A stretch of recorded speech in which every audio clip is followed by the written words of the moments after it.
Hola familia dominicana, bienvenidos sean todos a esta nueva entrega de Al Límite. Soy Rafaelina Bisonó, para mí un verdadero honor llegar hasta ustedes cada semana. Aunque estés al límite, que tus sueños no se limiten. Agradecer a toda nuestra gente que nos sintoniza por Canal 4 en todo el territorio nacional y los que nos ven por TV Quisqueya para Estados Unidos, Canadá y Puerto Rico. Además, invitarte a suscribirte en todas nuestras plataformas de redes sociales. Al Límite con RB, estamos en Instagram, Twitter y Facebook. Además, entra a nuestro canal de YouTube ahora mismo, Al Límite con Rafaelina Bisonó. Y yo quiero iniciar nuestro programa felicitando a nuestra queridísima asistente de producción y coordinadora Kendra Yomali, quien hoy festeja un año más de vida. Gracias por tu entrega y dedicación para que este programa sea posible y por tu calidad humana. Que Dios te bendiga. A continuación, el contenido de esta semana. Abordamos la importancia y cuidado de la salud visual con la doctora Judith Portorreal. La miopía puede tener un componente genético y un componente ambiental. Terapias de regresión y su efectividad para cerrar ciclos y conflictos de vidas pasadas. Un trauma que nosotros vivimos, alguna fobia a cualquier situación, algún dolor que no sabemos de dónde viene, alguna frustración que no sabemos de dónde viene. Zacarías Bonat, medallista olímpico, nos abre su corazón y cuenta las dificultades que tuvo que enfrentar para hoy estar en la cima. En mi casa muchas veces no hubo para comprar una libra de arroz, unos huevos, pero siempre fuimos de muchos valores. Amigos, iniciamos nuestro programa de hoy abordando un tema de salud al que no siempre le damos la mayor importancia, pero que definitivamente debemos prestarle debida atención, y es la salud visual, sobre todo en nuestros niños, ya que es imprescindible tener nuestra visión y la de ellos en óptimas condiciones. Por eso hoy vamos a hablar sobre su importancia y cuidados con la doctora en medicina y oftalmología Judith Portorreal, experta en miopía, queratótomo y lentes de contacto. Bienvenida al Límite, Judith. Gracias Hola. por estar aquí. Muchas gracias, Rafaelina. Para mí es todo un honor poder estar finalmente en tu programa. Yo contentísima de recibirte y por supuesto te decía fuera de cámara que te quería abordar sobre algunos temas porque yo desde los 15 años soy miope y soy usuaria de lentes de contacto, si tú eres experta en eso. Cuéntanos un poco de dónde viene la miopía. O sea, yo no veo nada, yo soy -6, ya te puedes imaginar. La miopía es un defecto refractivo relacionado con el tamaño del ojo. De manera normal, el ojo de los bebés en el momento del nacimiento es pequeñito y en la medida que él va creciendo, el ojo va creciendo. Normalmente debe de alcanzar en la adolescencia un tamaño de 23.5 a 24 milímetros, que es el tamaño de un ojo normal. Sí. Si ese ojo crece más de 24 milímetros, entonces la visión de lejos se va a tornar borrosa y es lo que da origen a la miopía. Yo vivo eso todos los días. La gente no me ve con lentes, pero porque los uso de contacto. Ya por el diario vivir y la televisión he tenido que hacerlo así. Pero ¿esto tiene algún tipo viene de herencia o simplemente un defecto de fábrica? No, la miopía es un defecto multifactorial. ¿Eso qué quiere decir? Que tenemos varios factores que se relacionan con su génesis, con su desarrollo. Entonces, la miopía puede tener un componente genético y un componente ambiental. Un componente genético, que ahí es donde viene la herencia. ¿Eso qué quiere decir? Que los hijos de personas que usan lentes por miopía tienen un mayor riesgo de desarrollar miopía. O sea que en el caso de tus hijos hay que estar al pendiente porque tienen un riesgo adicional de poder desarrollarla. Wow. Pero lo que más está incidiendo en el desarrollo de la miopía hoy en día son los factores ambientales debido a la modificación del estilo de vida que está asumiendo la humanidad. ¿Qué está sucediendo ahora? Tenemos las pantallas. Aparatos tecnológicos, desde que nacen los niños están con un celular enfrente. Entonces, el uso de pantallas, sobre todo el uso de pantallas cercanas como celulares y tabletas, se está relacionando con un aumento de los casos de miopía, pero también cada vez menos las personas viven en casas. Ahora, por comodidad, por costo, por acceso, se vive en apartamentos. Entonces, el hecho de pasar poco tiempo en espacios exteriores también es un factor de riesgo para el desarrollo de miopía. Wow. Y lo vemos también en el caso de los niños que muy pequeños están desarrollando miopía. En mi caso fue ya a los 15 años, pero ¿qué pasa con los niños? Sabemos que los prematuros sí vienen con una situación ya visual, pero ¿qué pasa con los niños con miopía chiquititos de 5 y 6 años? Eso es un tema que está preocupando porque la miopía va en aumento. De hecho, cada vez se está considerando la miopía como una pandemia, porque esto está pasando en todos los lugares del mundo. Sobre todo, mientras más desarrollado el país, más incidencia de miopía tenemos. Entonces, sí, la miopía está empezando en edades más tempranas. Tenemos dos picos donde podría aparecer la miopía, que es entre los 6 y los 10 años y entre los 10 y los 16, que es cuando el ojo más crece. Pero estamos teniendo cada vez niños con 3, 4 años que están comenzando a desarrollar miopía. Y el problema es que mientras más temprano aparezca la miopía, más alto va a ser el defecto refractivo. Wow. Y es muy importante este punto, ya que mientras más largo el ojo, mayor la miopía. Pero el tema de que el ojo sea muy largo, no solo es el hecho de que el niño va a necesitar lentes y las limitaciones que esto supone para la vida, sino que los ojos más largos tienen un riesgo adicional de que en la edad adulta puedan desarrollar enfermedades que sí pueden poner en riesgo su visión. Entonces, por ejemplo, en tu caso, que tienes una miopía de -6, es importante saber cuál es tu longitud axial, o sea, qué tan largo es tu ojo. 1 milímetro equivale más o menos a 3 dioptrías, o sea que yo estimo que tú tienes que tener un ojo entre 25 y 26 milímetros. ¿Por qué tú tienes que saber cuál es la longitud de tu ojo? Porque los ojos mayor de 26 milímetros tienen un riesgo mayor de desarrollar glaucoma, cataratas, problemas a nivel de la retina. Ya me preocupo, doctora. Te tengo que evaluar para ver en qué posición tú estás. Sí. Porque, por ejemplo, los ojos mayores de 30 milímetros, dicen las estadísticas, que a los 60 años probablemente van a tener un 90% de posibilidad de que van a tener un trastorno que va a poner en riesgo su visión relacionado con el largo de su ojo y su miopía. Yo no sé específicamente, una vez me hice un chequeo para posible cirugía y sí en esa ocasión el doctor me fue muy sincero y me dijo, mira, como que el tamaño era muy fino, que la cirugía incluso era riesgosa si yo me la practicaba, y me dijo también que ya cuando entre a los 40 igual iban a usar lentes para ver Para de leer. cerca, para leer. Entonces yo dije, bueno, no vale la pena entonces, y me he quedado así. Lo que sucede con el tema de la cirugía para la miopía, ya Sí, cuando láser, ¿verdad? la cirugía generalmente con láser, cuando es alcanzado la edad adulta, es que lo que consiste es en tallar el defecto refractivo a nivel de la córnea. Pero la córnea tiene que tener un espesor adecuado. ¿Por qué? Porque si tu defecto refractivo es muy alto o tu córnea es muy delgada, entonces podemos debilitar la córnea con el láser y generar algo que se llama ectasia corneal, que es que la córnea se debilita y se deforma, y el defecto refractivo, una vez desapareció, vuelve y aparece mayor que el que tenía y con una peor visión. Por eso es muy importante la cirugía refractiva, aunque el láser actualmente el láser hace todo. O sea, el rol del médico es escoger el paciente adecuado, porque si el paciente fue escogido adecuadamente, todo va a ir perfecto. Pero si ocurrió un error en la escogencia de ese paciente y obviamos un detalle que puede poner en riesgo esa córnea, entonces puedes desarrollar la debilidad corneal. ¿Qué podemos hacer nosotros? Ya en mi caso, ya ni modo, pero en el caso de mis hijos, ¿qué medidas pudiera tomar para que ellos no padezcan de miopía en un pronto tiempo? Mira, en el caso de los niños pequeñitos, o sea, niños menores de 2 años, tratar de limitar el uso de pantallas. Es difícil, doctora, en estos tiempos. Yo tengo uno de 2 años y lo he logrado, aunque yo soy la vocera en contra de las pantallas.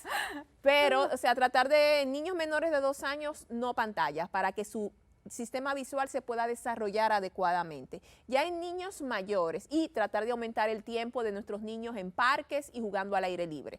Como antes, jugábamos hasta con la hormiga, señores.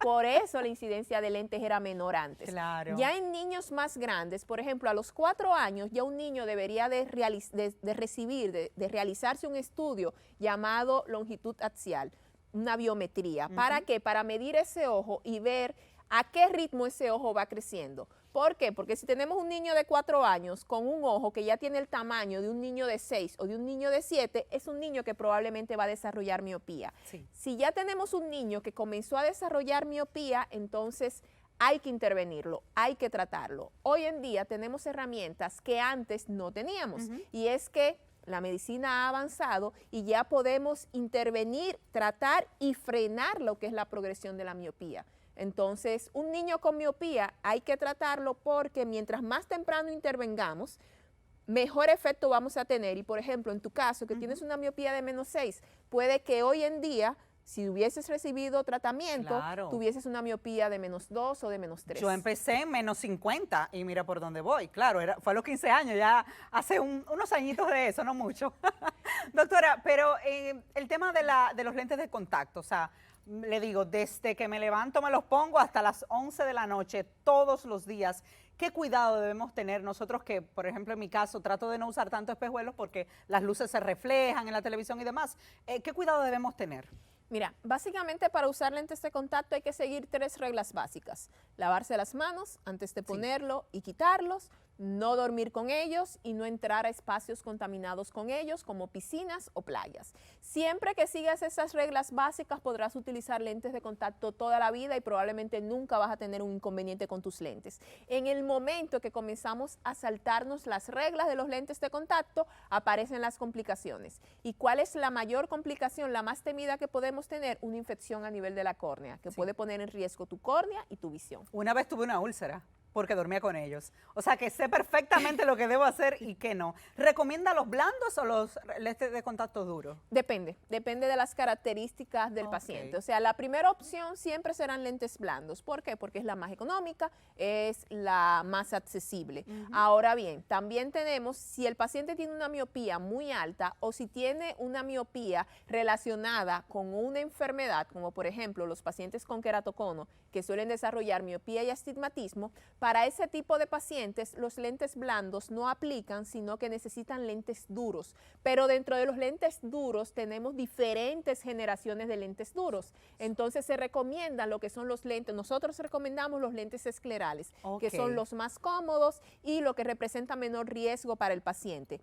Y quiero hacer, si tenemos tiempo, vamos a hacer... aclarar que en el caso de los niños también se está recomendando el uso de lentes de contacto en niños. Sí. Sí, todo el tema Mira, primera vez que lo escucho eso. Todo el tema de los niños está cambiando. Actualmente se están desarrollando lentes de contacto que nos permiten frenar la progresión de la miopía hasta un 70-70% y son unos lentes de contacto especiales diseñados para los niños. ¿Y pueden dormir con ellos o tienen que quitárselo diario también? Tenemos 2 tipos. Tenemos un tipo de lentes blandos que son de usar en el día y retirar en la noche, preferiblemente desechables para que no haya que limpiarlos, simplemente ponerlos y quitarlos. Y tenemos otro tratamiento para la miopía que se llama ortoqueratología u orto-K, que son lentes especiales que se usan para dormir. Estos son duros. Yo los quiero eso. Deberías de probarlos. Son unos lentes que se colocan mientras duermes. Entonces, mientras duermes, ellos moldean la córnea de manera que al día siguiente haces lo opuesto. Lo que haces es retirar el lente de contacto y tendrás una visión nítida como si tuvieses operado por alrededor de unas 20 horas. O sea que es miopía de noche y sin miopía de día. Por último, me gustaría preguntarles sobre la cirugía. ¿Quiénes están aptos para operarse de miopía? Para la cirugía, lo primero es que la persona debe de haber alcanzado la estabilidad refractiva. ¿Eso qué quiere decir? Que su miopía ya no debe de estar cambiando, no debe de estar subiendo. Generalmente, esto se alcanza entre los 18 y los 21 años de edad. Aparte de esto, de haber alcanzado la estabilidad refractiva, o sea, debe de tener por lo menos 1 año sin que le haya cambiado la fórmula de las gafas, debe de tener un examen oftalmológico completamente sano y debe de tener una córnea de un espesor adecuado. Recomendaciones para los padres que desde que el niño dice y le pegan una tabla en la mano o su celular, lo he visto. Esto se está convirtiendo en un problema de salud pública. Tenemos que tratar de que el tiempo que nuestros niños pasan en pantallas, y esto incluye televisión, tablet y celular, no exceda de 5 a 7 horas al día. Y debemos de tratar de que nuestros niños pasen más tiempo en exteriores. Se recomienda que para disminuir el riesgo de miopía, un niño debería de pasar unas 14 horas a la semana en el sol, o sea, unas 2 horas diarias. O sea, verificar qué tiempo el niño pasa en recreo, poner el niño en una actividad deportiva, al aire libre y el chequeo oftalmológico anual. Yo me imagino, doctora, que con la pandemia todo eso aumentó porque no salían a ningún lado y se la pasaban precisamente frente a una pantalla. Así es. Tuvimos niños que no eran miopes, que ahora son miopes, miopes posterior a la pandemia y niños que su defecto refractivo prácticamente se duplicó por el efecto del tiempo que pasaron en pantallas. Bueno, ahora que ya todos estamos vacunados y que los niños también pues serán vacunados a partir de los 5 años, creo que no hay excusas para sacar a nuestros niños a los parques y ponerlo en play, pelota, todo lo demás para que estos puedan también tomar sol y hacer otras actividades. Hasta la acera de la casa, o sea, no tiene que ser un parque, no se complique, lo Compre importante un es que perro. le dé sol, o sea, hasta el frente del apartamento, pero Muy saque bien. al niño al sol. Muchísimas gracias a la doctora Judith Portorreal por acompañarnos en El Límite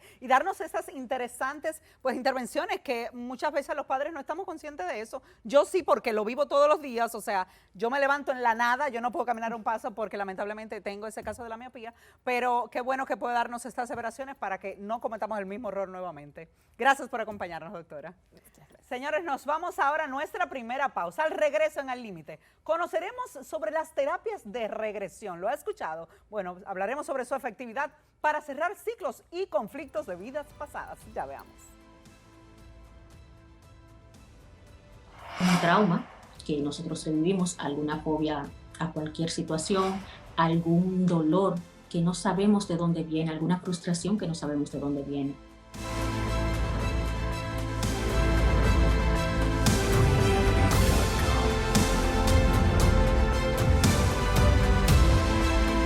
Amigos, gracias por continuar en sintonía con Al Límite. A continuación vamos a adentrarnos en un mundo desconocido para muchos, pero que a la vez genera mucha curiosidad. Y es lo que tiene que ver con la reencarnación y cómo nuestras almas conectan con vidas pasadas en el inconsciente. De ahí han surgido las terapias de regresión, un método que desde hace varios años se ha venido utilizando para liberar y sanar fobias, traumas, ansiedades y problemas de la conducta como ira, baja autoestima, entre otros. Para eso vamos a conversar vía Zoom con Gira George, una dominicana residente en Galicia, España, desde hace 8 años y que aparte de ser psicóloga, está certificada en terapias de regresión y nos va a contar un poco de este mundo para muchos desconocido.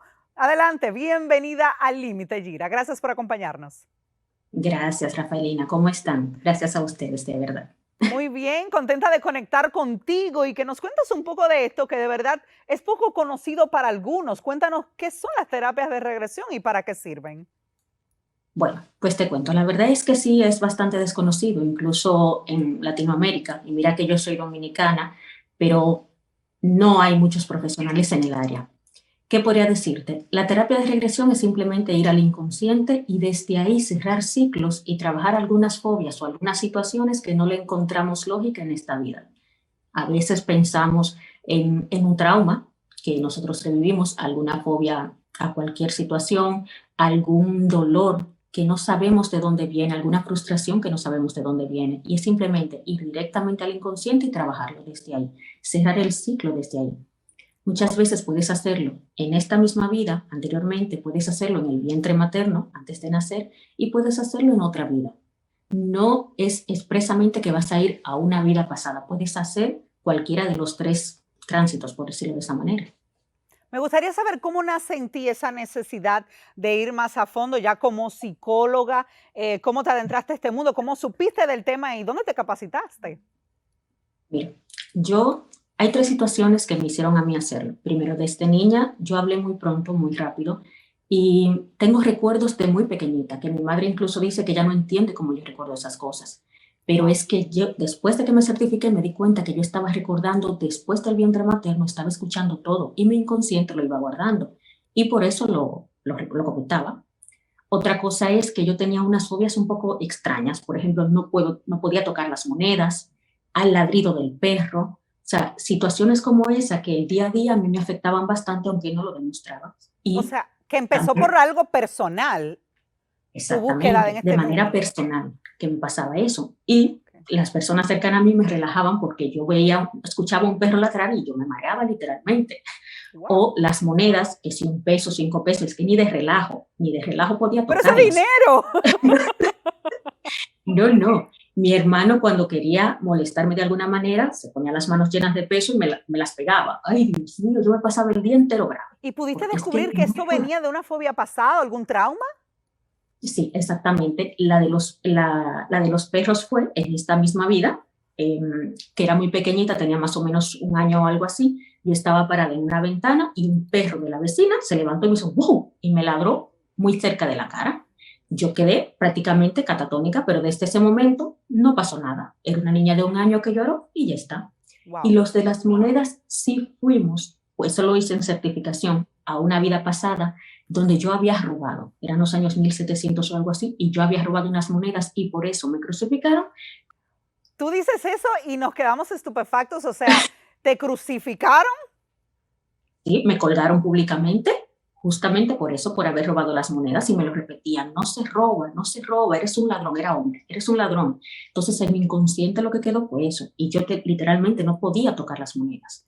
Sí. Después me di cuenta de que era eso porque al hacerlo consciente me molestaba menos. Aquí en España se utiliza el euro, se utilizan los céntimos, todo cuenta. Entonces ya yo me di cuenta que era diferente, ya sí podía tocarlo, ya no me molesta tenerlo en las manos, no me da esa sensación de asco, como de repulsión.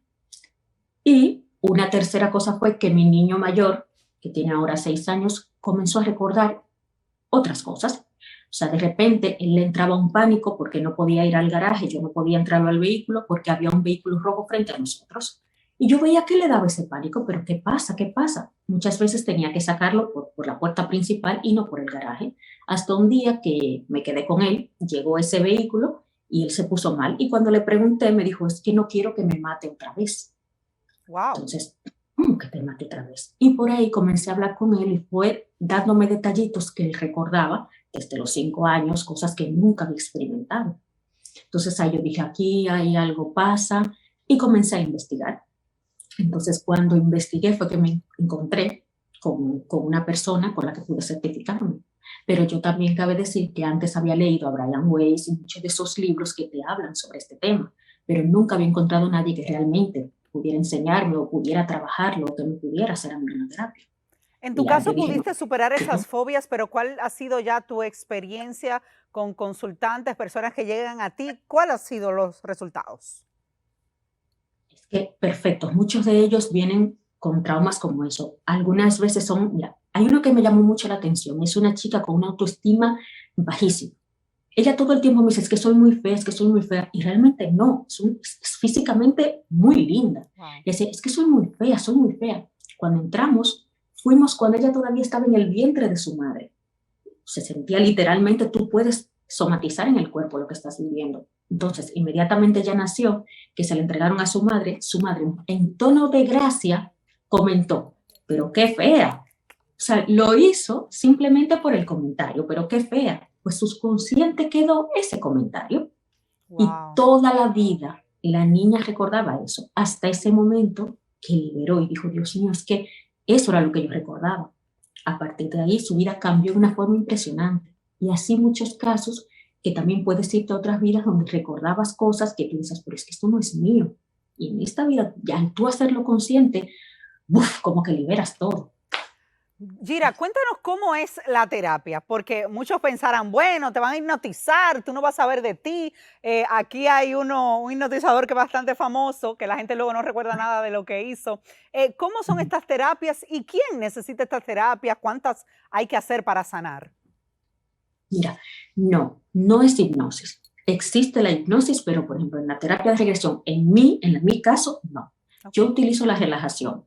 ¿Por qué? Porque a mí lo que me interesa es que tu cuerpo esté relajado para que tu mente consciente se calme. Okay. Y una vez esté calmada, no esté todo el tiempo tratando de regular lo que tú puedes recordar.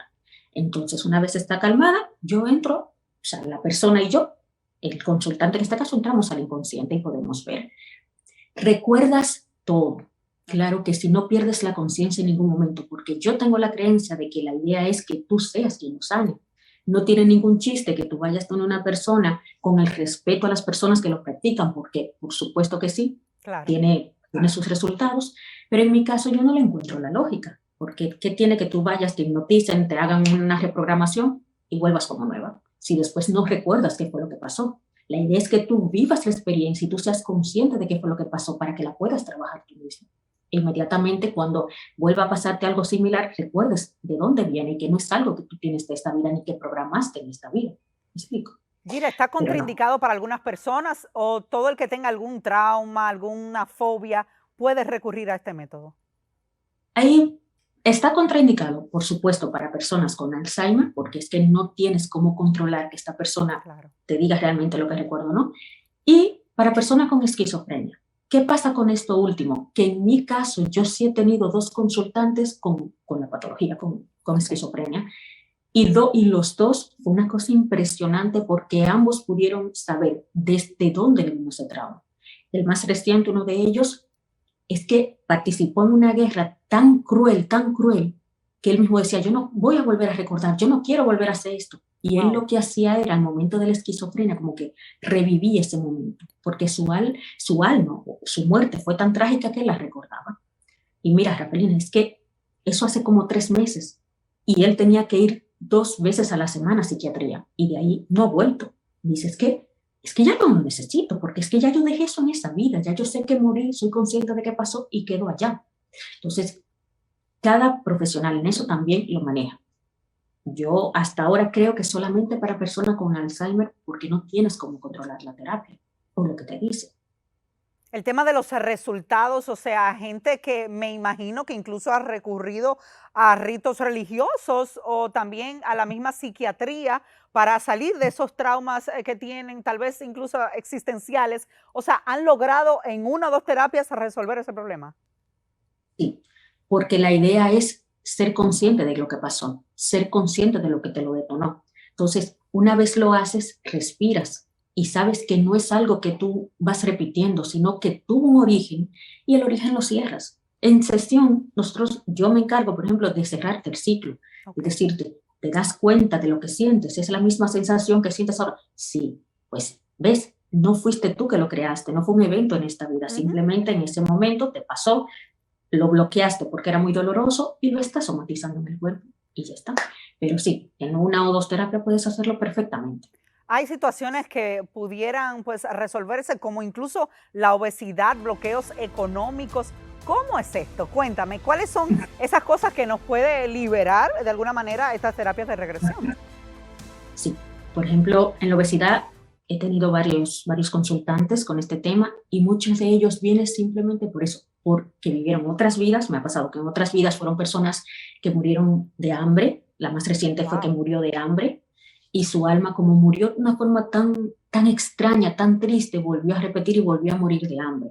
Entonces en esta vida come, pero es para saciar algo que ya no entiende. Otra pasó que no podía tener hijos. Entonces, al no poder tener hijos, su cuerpo tenía que somatizar el verse grande de alguna manera y sentirse, porque ella solamente tenía la barriga grande, no tenía todo el cuerpo. Y con el tema del dinero, muchas veces es que nosotros mismos en el inconsciente nos provocamos eso. Me pasó un caso de un chico que durante el embarazo su papá dejó a su madre y la madre le decía en todo momento, no te preocupes, que aunque no tengamos dinero, tú vas a salir adelante. No tendrás dinero, pero serás muy feliz. No tendrás dinero, pero listo. Y lo programó desde el vientre materno, que no iba a tener dinero. Qué difícil. Se lo declaró prácticamente. ¿Qué es lo más extraño que tú has escuchado en una terapia? O sea, porque tengo entendido que hay gente que viene en otra vida de animal, o como dijiste, una mujer en versión hombre. Lo que te ha dejado más sorprendida. Lo más sorprendida, una ballena. Una persona que fue ballena en otra vida. Una ballena, una chica que ella estaba bajo el agua, me decía, estoy bajo el agua, estoy bajo el agua. Yo digo, bueno, pues estará en esa vida buceando. Pasan 5 minutos, ¿qué haces? Estoy bajo el agua. Pasan 2 minutos, ¿qué haces? Estoy bajo el agua. Digo, pero ¿estás buceando? Me dice, no, soy una ballena, estoy viendo todo. Me encontré con una hormiga y la hormiga nos reímos mucho porque ella decía, es que todo está muy grande. Y yo, ¿pero grande cómo? Eres pequeña de tamaño. No, es que todo está gigante. A los 15 minutos se ríe, muerta, y me dice, es que soy una hormiga. Tú sabes, me dices, que el que puede estar escuchando esta entrevista dirá, ella está loca, eso no sirve, eso es fake. ¿Qué le puedes decir a esa gente, tú que ya tienes largos años haciendo este tipo de método y trabajo y ayudando a tanta gente a solucionar situaciones difíciles? ¿Qué le dirías al que te está mirando ahora y dice, esa está loca? Que lo prueben, que no tienen que creerme, se lo digo a todo el que me lo escribe, no tienes que creer en mí, vive la experiencia. Yo solamente puedo asegurarte que vas a estar consciente y que te vas a acordar de todo. Pero es que no tienes que creerme. Y mira que no me suelo encontrar con muchas personas porque por lo general quien le llama la atención es por algo. ya sabe que es cierto, que puede funcionar. Pero los 2 o 3 personas que me he encontrado, digo, vive la experiencia, no tienes que creer en mí. Pero llegan con miedo, con algún temor, con dudas. ¿Qué es lo que más te dicen? Cuidado si me quedo en otra vida. Exacto, ay Dios mío, eso me pasa todo el tiempo. Y si yo me quedo enganchada, le digo, pero enganchada ¿dónde, hija mía? Si vas a estar acostada en tu cama. Y si me voy, quedo para allá. Alguna gente llega con incredulidad al principio. O sea, ¿cómo entran la primera vez? Sí, totalmente, porque creen que es hipnosis. Entonces, lamentablemente, entre una película que sacaron ahora que habla de hipnosis y otras situaciones que hay, creen que pierden la conciencia. Okay. Y no. Entonces, creen eso, creen que, o que se van a traer algo de otro lado. Le digo, pero ¿de dónde te vas a traer nada? O que no van a volver. Le digo, es que no me pierdes la conciencia. Las personas tienen mucho miedo en no despertar. Es que yo le digo, es que no te duermes, en ningún momento estás dormido, pero realmente ese es el miedo más grande. No despertar, quedar con un trauma mucho mayor, tener miedo a recordar y que le vaya a doler. Yo le digo, es que tampoco. Es que si te va a doler mucho, es que ni siquiera lo vas a recordar. Y si lo recuerdas es porque tienes que sanarlo, pero nunca va a pasar de ahí.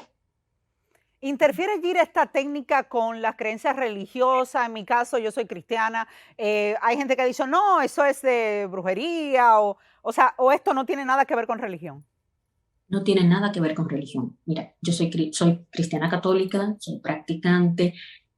Papá Dios es quien guía mi vida, mi familia y todo. Y no tiene nada que ver. He tenido personas de diferentes religiones que creen en Buda, que creen en todo lo que tú te puedas imaginar. Y es que esto es psicología. No te digo que en el momento se sorprende cuando tienen una experiencia, por ejemplo, como una chica que ya dice que no entiende por qué le llama tanta la atención la religión musulmana. Y en una vida ella fue y varias veces fue musulmana. Entonces, es la primera vez que le toca vivir en la religión cristiana. Entonces, por eso ella la recuerda tanto. Y sin embargo, se sintió tan en paz durante toda la sesión porque revivió ese momento. No tiene nada que ver. También te digo, el hecho de que tú puedas recordar una vida y que tú programes esta, no significa que tú no tengas el libre albedrío, porque existe. Tú puedes decidir arreglar esto en esta vida, pero tú sabes si quieres hacerlo o no. ¿Me entiendes? O sea, siempre la decisión va a ser tuya. Y eso es lo que la gente quiero que lo entienda, que no choca la religión con la psicología. Claro. Mira, me imagino que la gente que está mirando ya quiere saber dónde te puede encontrar, cuánto dura la sesión, cuánto cuesta. Cuéntanos un poco, tú estás en España, no estás presencial, ¿se puede hacer de manera virtual? ¿Y qué tiempo dura la sección y el costo? Sí, se puede hacer de manera virtual. Yo te digo, yo me certifiqué de manera virtual antes de la pandemia. También te digo que he hecho 2 de manera presencial y los 2 han sido familia mía. Después, todas las que he hecho en ese tiempo han sido virtuales, o sea que no hay ningún problema. Pueden por las redes, no sé si por el número, te lo daré por si quieren ponerlo algo aquí también, y por el Instagram pueden hacerlo. La sesión dura de 90 minutos a 2 horas. También te lo digo. Yo siempre digo 90 minutos, pero dejo el plazo 2 horas, 2 horas y media, porque si una persona está a mitad del proceso, no la voy a cortar para eso. Entonces, que tomen con ese tiempo, perdón. Y el precio puede variar, puede estar, depende si es algo muy clave y tú lo tienes, puede costar con $80, $100, algo así. Pero también en este caso, para personas que trabajan con empresas directamente que quieren sanar el tema de dinero. Ya eso es un proceso diferente que yo tengo. Pues cuesta sobre $300, pero nos enfocamos solamente a desbloquear el tema dinero. Son personas que por más que trabajan no hay forma. Y durante las sesiones eso es lo único que se trabaja. Nada de un amor viejo, nada de un dolor, nada de esto. No. Vamos a lo que vinimos. No que quiero ir otra vida a ver si fulano me fue infiel. ¿Te imaginas? Exacto. Ay, Dios mío. Me imagino que hasta te ha tocado cosas así. Yo digo, olvídate, no mires, deja eso, está muy esto. ¿Para qué remover el dolor? Esa vida? Claro. Bueno, agradecerte, Gira, por este momento. De verdad que es impresionante. Yo no había escuchado anteriormente de las terapias de regresión. Me parece bastante interesante y por supuesto que la gente, pues con sola 1 o 2 terapias, pues pueda sanar todo este dolor. Sabemos que a propósito de la pandemia, la gente pues ha externado todo esto. Vemos la cantidad de suicidios y situaciones que se están viviendo, que es lamentable. Y bueno, qué bueno que hay alternativas para aquellos que quieran sanar estas cosas. De verdad que sí, te agradezco muchísimo la oportunidad, de verdad. Yo tenía también muchos deseos de que en mi país se supiera, porque otras partes del mundo lo hacen, aquí en España se hace, pero quería que supieran y que sí, que hay opciones, que existe el cuidado tradicional de la salud mental, pero que también hay otras opciones y que no son nocivas de ninguna manera. Y de verdad, les agradezco muchísimo a ti y a tu equipo de que me hayan permitido estar. De verdad. Muchísimas gracias. Gracias, Gira, desde Galicia, España, hombre, por acompañarnos en Al Límite. Una dominicana, señora, que está haciendo historia. De verdad que con estas terapias, ojalá que mucha gente pues, pueda salir de estas situaciones difíciles. Gracias, Gira. Gracias a ustedes.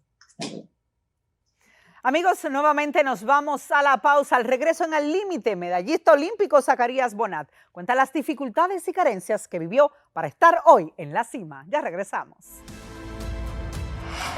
En mi casa muchas veces no hubo para comprar una libra de arroz, unos huevos, pero siempre fuimos de muchos valores. Gracias por continuar en Al Límite. Amigos, y Zacarías Bonat es un joven atleta nativo de Vallaguana, Monteplata, que desde el año 2016 viene representando magistralmente a República Dominicana en importantes competencias, juegos regionales, panamericanos y hasta en los olímpicos, obteniendo recientemente la medalla de plata en los Juegos de Tokio 2020 en levantamiento de pesas o halterofilia. Sin embargo, pocos conocen a fondo las grandes carencias y vicisitudes a las que él tuvo que enfrentarse para hoy llegar hasta donde está. Incluso fue limpiabotas, vendedor ambulante y hasta deshiervó patios para obtener el dinero del pasaje para trasladarse aquí a la capital para entrenar e ir tras sus sueños. Así que vamos a conocer a fondo la historia de Zacarías Bonat.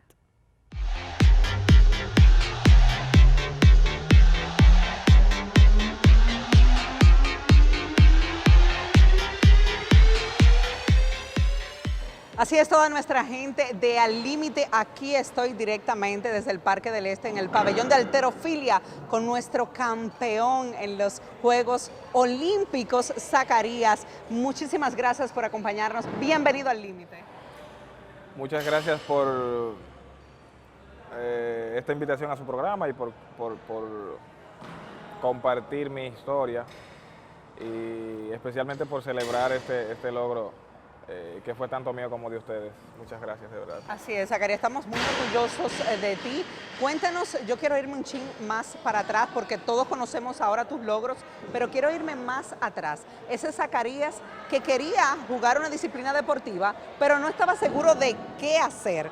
Te fuiste por el béisbol, después hiciste karate. Cuéntanos un poquito de eso, ¿por qué tenías inquietud de hacer algún deporte? Yo desde pequeño siempre nací con ese deseo de hacer deporte. O sea, yo incluso hacía ejercicio antes de ser deportista, corría a veces, hacía alguna que otra sentadilla, sin imaginarme que iba a terminar en halterofilia.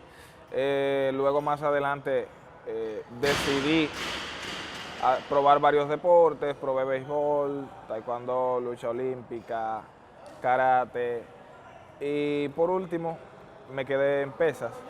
Y la motivación que me dieron los Juegos Olímpicos de Londres 2012, fue lo que me llevó a decidirme por fin por un deporte del cual me enamoré y sigo aquí. Tú tuviste también influencia de Félix Sánchez, de otros también. Cuéntanos un poquito cómo influyó en el momento que otros dominicanos ganaron en las Olimpiadas a tú decir, no, espérate, yo quiero ser uno de ellos. Fui muy influenciado por Félix Sánchez, Giovanni Batermi, Gabriel Mercedes, Yudelki Contreras, pero la persona que más me motivó a decidirme por un deporte y por continuar ese deporte y alcanzar los Juegos Olímpicos fue Luguelín Santos. O sea, el éxito que tuvo en Londres 2012, me gustó la motivación que le dio a todos esos niños, incluyéndome en ese momento, lo bonito que eran las celebraciones. Y yo dije, definitivamente yo quiero hacer algo grande por la sociedad, dentro de la sociedad, y quiero que sean deportes. Y ese algo es Juegos Olímpicos. Cuéntanos para ti qué significa tu provincia, donde ya es cuna de grandes atletas, de tu natal Vallaguana. Cuéntame un poquito y la lucha que se pasó por allá, porque no fue fácil. Bueno, en inicio se pasa mucha lucha, se pasan muchas cosas. No es nada fácil porque no se recibe ningún tipo de apoyo desde el inicio, desde 000. eh, salvo el apoyo que me brinda Vallaguana, que una de las bases de nuestro éxito como municipio olímpico de este país es el apoyo que brinda. Comenzando por el apoyo moral, que es uno de los más importantes. Para nosotros en Vallaguana, el deporte ya es tradición, y es tradición aportar una medalla olímpica a nuestro país en cada edición de los Juegos Olímpicos desde Londres 2012. Para ti, cuéntanos cómo fueron esos inicios donde literalmente pasaste hasta hambre, o sea, hay esa historia detrás de ti de que ahora todos te vemos en el éxito, te vimos en Tokio, pero no fue fácil, o sea, cuéntanos alguna anécdota de qué comías, o sea, cómo te alimentabas.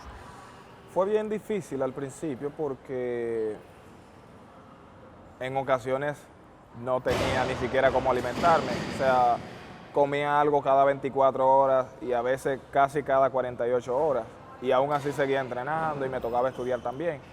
Y es fuerte porque es un deporte que exige demasiado en cuanto a la alimentación. Todos son exigentes en cuanto a eso, pero este es mucho más, porque la cantidad de energía que se gasta de golpe es enorme y hay que reponer muchas fibras musculares y eso. Fue bastante difícil, me tocó hacer muchas cosas para poder continuar el deporte. ¿Cómo qué? Me tocó vender cosas en la calle, me tocó limpiar zapatos, me tocó deshiervar. Yo tuve que irme a una plantación de yuca a trabajar deshiervando para poder conseguir los gastos de transporte para venir para acá. Me siento tan orgulloso de haber pasado por cada uno de esos procesos que fueron bastante difíciles. Ese grado de dificultad me enseñó a valorar lo que hoy tengo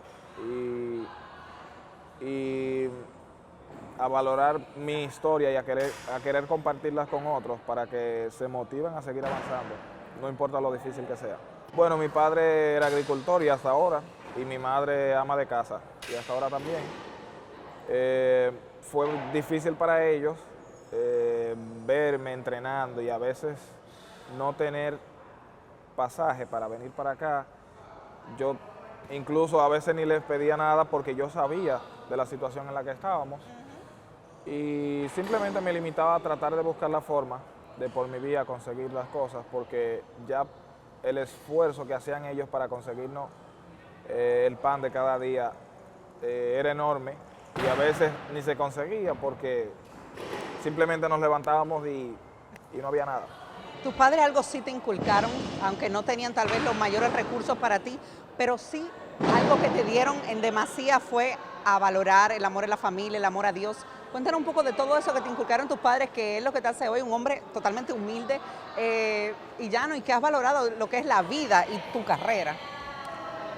En mi casa muchas veces no hubo para comprar una libra de arroz, unos huevos o comida, pero siempre fuimos de muchos valores. Es lo que me ha permitido a través de, a base casi de nada, a nivel material, poder trabajar y seguir avanzando y crecer en el deporte y formarme como persona y como atleta. ¿En qué momento, cuándo, en qué año marca tu vida de irte fuera? Fue muy emocionante porque yo soñaba con eso, soñaba con estar aquí en el Parque del Este entrenando, con tener la oportunidad de entrenar, mejorar mis marcas y montarme en un avión por primera vez, el viaje y esto. Y al final se me dio y no dormí esa noche y posiblemente las noches siguientes tampoco. Y fue sumamente emocionante, de verdad, poder representar a mi país por primera vez en aguas extranjeras, obtener mis primeras medallas también en mi primer evento internacional. ¿Dónde fue? En San Salvador, El Salvador. Y luego, 2 meses después, también tuve mi segunda competencia, logrando obtener medalla de oro. O sea, la motivación fue tan grande de la primera competencia, de los resultados que tuve, que ya para la segunda estaba ganando medalla de oro y fue algo que para mí, o sea, el deporte para mí en general me emociona mucho y me emociona cada logro, pero esos primeros logros, la emoción, las primeras veces que me emocioné tanto por obtener unos logros para mi país, no tiene precio, no tiene comparación, de verdad. Cuéntanos de tu condición de salud, lo que pasó en el 2017. ¿Tú sabías que tenía alguna situación? ¿Cómo te empieza ese problema justo el día que vas a competir? Fue bastante difícil. Yo desayuné en el aeropuerto el mismo día que viajábamos y sufrí un fuerte dolor que resultó ser una perforación intestinal por una malformación congénita que tenía que se llama divertículo de Meckel, que es como que el intestino delgado forma una pequeña bolsa que se va llenando y al final termina reventando. Gracias a Dios, bueno, me pudieron intervenir el mismo día de mi competencia, me dolió más mi competencia que los dolores postquirúrgicos y el dolor de mi intestino. Fue bastante fuerte, pero gracias a Dios me intervinieron, salió todo bien, aunque ya desde a mi regreso al país tuvieron que intervenirme nuevamente porque estuve al borde de una septicemia y me dio apendicitis y tuvieron que intervenirme para extirparme el apéndice también. Fue difícil porque pensé que no iba a poder levantar pesas más. Eso fue lo más doloroso para mí. Y chocante porque fue el día de mi competencia. Yo decía, Dios mío, pero déjame competir por lo menos. Y no pude competir ni hacer nada. Pero lo que más aprendí de esto fue a valorar la vida. Los pequeños detalles, cosas tan simples como poder respirar, poder caminar, poder tomar el sol. Y agradecer a Dios por cada día que nos brinda, cada día que nos permite disfrutar del privilegio de vivir, de existir, de respirar y de interactuar con las personas. ¿Qué significa Dios para Zacarías Juanet? Dios lo es todo. Es un punto de partida y es punto final también. O sea, Dios es principio y fin.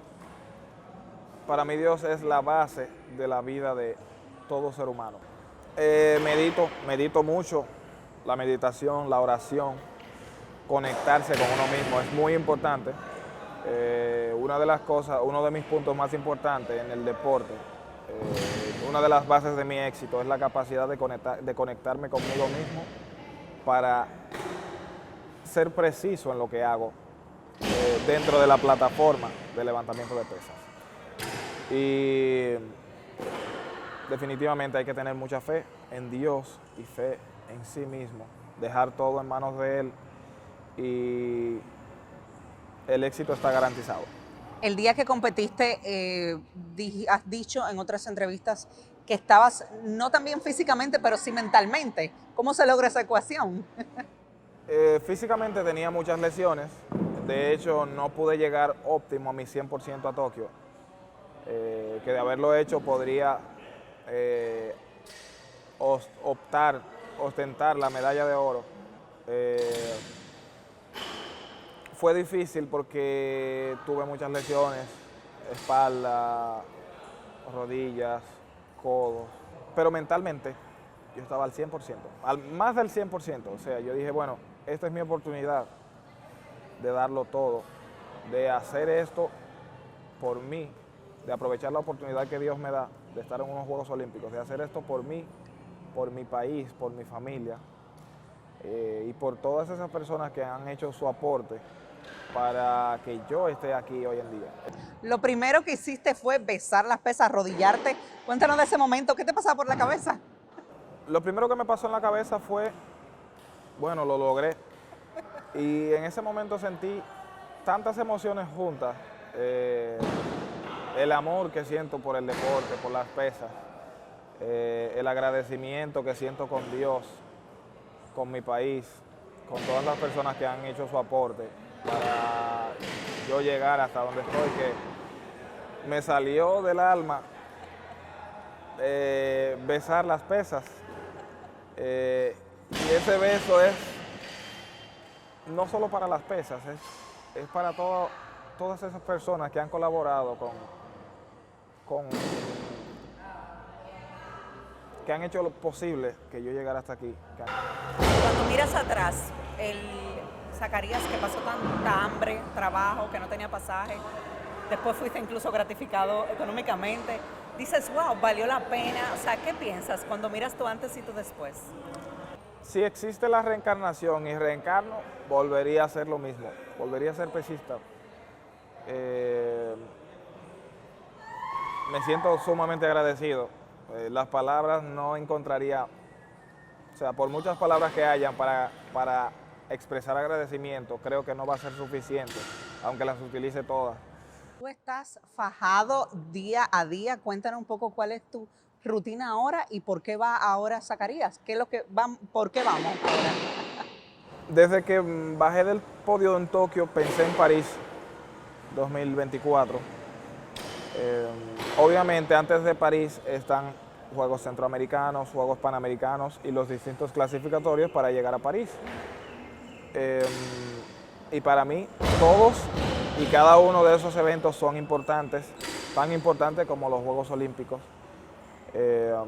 Pero para allá tenemos un campeonato mundial en unas 3-4 semanas en Uzbekistán, que sería la última competencia de este año, en donde esperemos, nos estamos preparando para dar el 100% y esperar llegar óptimo a esa competencia.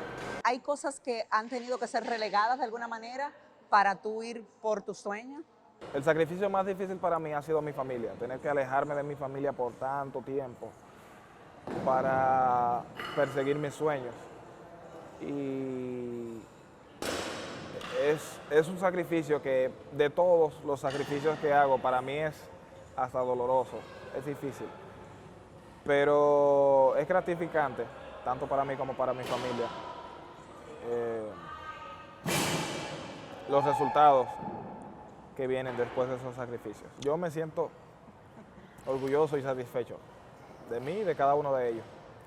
¿Qué mensaje le puedes dar a algún joven que como tú veías antes a Félix Sánchez, te esté viendo a ti ahora, tal vez en un campo, tal vez sin unos tenis ni siquiera, y quiera ser como tú? Yo estoy seguro de que hay muchos jóvenes viendo tanto esta como otras entrevistas en las que yo participo. Y quiero decirte que no dejes de perseguir tus sueños. Va a ser difícil en ocasiones, pero no dejes que se apague tu voluntad de perseguir tus sueños. Continúa dando el 100%. No importa lo agotado que te sientas, lo abrumado, que lo veas difícil. Nunca dejes de perseguir tus sueños. Aférrate a tu familia, a Dios, a los buenos valores y el éxito, Dios mediante, está garantizado.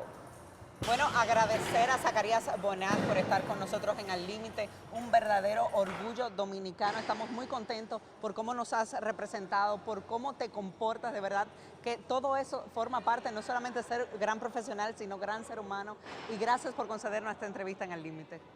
Gracias a ustedes por permitirme, por trabajar en conjunto conmigo para ayudarme a compartir mi historia y a llegar a más personas y a motivar a muchas personas. Y nada, muchas gracias. Falta Zacarías para rato, vienen muchas medallas para República Dominicana y él también siendo ejemplo de perseverancia para otros jóvenes. Muchísimas gracias. Continuamos.